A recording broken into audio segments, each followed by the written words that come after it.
കേന്ദ്ര സർക്കാർ നിർദ്ദേശം അനുസരിച്ച് പദ്ധതികളിൽ മാറ്റം വരുത്താൻ തയ്യാറായിരിക്കുകയാണ് കേരള സർക്കാർ. കെ-റെയിൽ പദ്ധതിയിൽ മാറ്റം വരുത്തി മുന്നോട്ട് പോകുന്നത് ആലോചനയിലെന്നാണ് CPM വ്യക്തമാക്കുന്നത്. ഈ മാറ്റം ഏത് രീതിയിൽ വേണമെന്ന് സർക്കാർ പ്രഖ്യാപിക്കുമെന്നും CPM സംസ്ഥാന സെക്രട്ടറി MV ഗോവിന്ദൻ പറയുകയാണ്. തിങ്കളാഴ്ചയും പൊതുപരിപാടിയിൽ സംസാരിക്കുന്നതിനിടെ ഗോവിന്ദൻ സമാനമായ നിലപാട് ആവർത്തിച്ചിട്ടുണ്ടായിരുന്നു.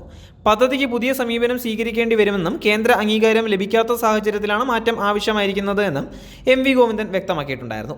പദ്ധതിക്ക് പണം തടസ്സമായിരുന്നില്ല, കേന്ദ്ര അംഗീകാരം മാത്രമായിരുന്നു വിഷയം. കേരളത്തിന്റെ അരനൂറ്റാണ്ട് മുന്നിൽ കണ്ടുള്ള വികസന പദ്ധതിയായിരുന്നു കെ-റെയിൽ എന്നും MV ഗോവിന്ദൻ പറഞ്ഞിട്ടുണ്ടായിരുന്നു.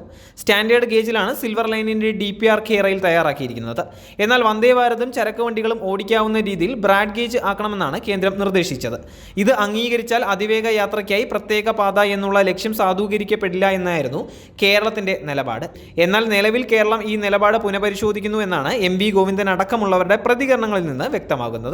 ഇക്കഴിഞ്ഞ മാർച്ചിൽ മെട്രോമാൻ എന്നറിയപ്പെടുന്ന ശ്രീധരൻ റെയിൽവേക്ക് കെ-റെയിലിന് ബദൽ പദ്ധതി സമർപ്പിച്ചിട്ടുണ്ടായിരുന്നു. ശ്രീധരനും പദ്ധതിയും സ്റ്റാൻഡേർഡ് ഗേജിലായിരുന്നു പാത വിഭാവനം ചെയ്തിരുന്നത്. മേൽപ്പാലങ്ങളിലൂടെയും ടണലുകളിലൂടെയും സഞ്ചരിക്കുന്ന രീതിയിലായിരുന്നു പദ്ധതി വിഭാവനം ചെയ്തത്.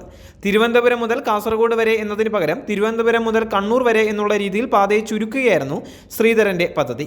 ഇത് മുഖ്യമന്ത്രിയുമായി ചർച്ച നടത്തിയെന്നും അദ്ദേഹത്തിന് ഇഷ്ടമാണ് എന്നും ശ്രീധരൻ അന്ന് വ്യക്തമാക്കിയിരുന്നു. എന്നാൽ സ്റ്റാൻഡേർഡ് ഗേജ് എന്ന നിർദ്ദേശത്തിൽ കേന്ദ്രം വിട്ടുവീഴ്ചയ്ക്ക് തയ്യാറായിട്ടില്ല എന്നാണ് വിവരം. ഇതോടെയാണ് സർക്കാർ കൂടുതൽ വിട്ടുവീഴ്ചയ്ക്ക് ഒരുങ്ങുന്നത് എന്ന് വിവിധ കേന്ദ്രങ്ങൾ ചൂണ്ടിക്കാട്ടുന്നുണ്ട്. അതേസമയം കേന്ദ്ര നിർദ്ദേശത്തിന് വഴങ്ങിയാൽ മറ്റൊരു റെയിൽ പാത എന്നതിനപ്പുറം പ്രഖ്യാപിച്ച ഗുണങ്ങൾ ഉണ്ടാകില്ല എന്നാണ് വിലയിരുത്തൽ. കൂടുതൽ സ്ഥലം ഏറ്റെടുക്കേണ്ടി വരുമെന്നത് വീണ്ടും വെല്ലുവിളിയാവുമെന്നും ചൂണ്ടിക്കാട്ടപ്പെടുന്നുണ്ട്. നേരത്തെ റെയിൽവേ ഭൂമി വിട്ടുകൊടുക്കുന്ന വിഷയത്തിൽ അടക്കം റെയിൽവേ കടുംപിടുത്തം കൈക്കൊണ്ടിരുന്നു. സിൽവർ ലൈൻ നടപ്പാക്കുമ്പോൾ റെയിൽവേയുടെ ഭൂമി നഷ്ടപ്പെടുമെന്നാണ് ദക്ഷിണ റെയിൽവേയുടെ ആശങ്കയെങ്കിൽ റെയിൽവേ ഭൂമി പൂർണ്ണമായി ഒഴിവാക്കി അലൈൻമെന്റ് പരിശോധിക്കാമെന്ന് കേരള റെയിൽ ഡെവലപ്മെന്റ് കോർപ്പറേഷൻ അറിയിച്ചിരുന്നു. DPR പരിഷ്കരിക്കണമെന്ന റെയിൽവേയുടെ നിർദ്ദേശത്തിന് മറുപടിയായി നൽകിയ കത്തിലാണ് കെ-റെയിൽ നിലപാട് വ്യക്തമാക്കിയത്. തൃശൂർ മുതൽ വടക്കോട്ടാണ് റെയിൽവേ ഭൂമി ഉപയോഗിക്കേണ്ടതായി വരുന്നത്. ഈ സാഹചര്യത്തിൽ തൃശൂർ മുതലുള്ള അലൈൻമെന്റിൽ മാറ്റം വരുത്താമെന്നാണ് കെ-റെയിൽ അറിയിച്ചത്. അനുമതി ലഭിക്കുമെങ്കിൽ ആദ്യഘട്ടം തൃശൂർ വരെയാക്കിയുള്ള നിർമ്മാണത്തിനും കേരളം വഴങ്ങുമെന്നാണ് സൂചന. പദ്ധതിക്ക് 3125 കോടിയാണ് റെയിൽവേയുടെ വിഹിതം. റെയിൽവേയുടെ 185 ഹെക്ടർ സ്ഥലം പദ്ധതിക്ക് വേണ്ടി വരുന്നതിനാൽ ആ ഇനത്തിൽ 975 കോടി രൂപ കണക്കാക്കിയിട്ടുണ്ട്. ശേഷിച്ച 2150 കോടി റെയിൽവേ നൽകണം. തിരുവനന്തപുരം മുതൽ മംഗളൂരു വരെ 3ഉം 4ഉം ലൈനുകൾ റെയിൽവേ നിർമ്മിച്ചാൽ അതിൻ്റെ തുക കേന്ദ്രം ചെലവാക്കേണ്ടി വരുമെന്നും സിൽവർ ലൈൻ പദ്ധതിയാണെങ്കിൽ കേന്ദ്ര സർക്കാരിന് ചെലവ് കുറവാണ് എന്നും കത്തിൽ ചൂണ്ടിക്കാട്ടുന്നുണ്ട്.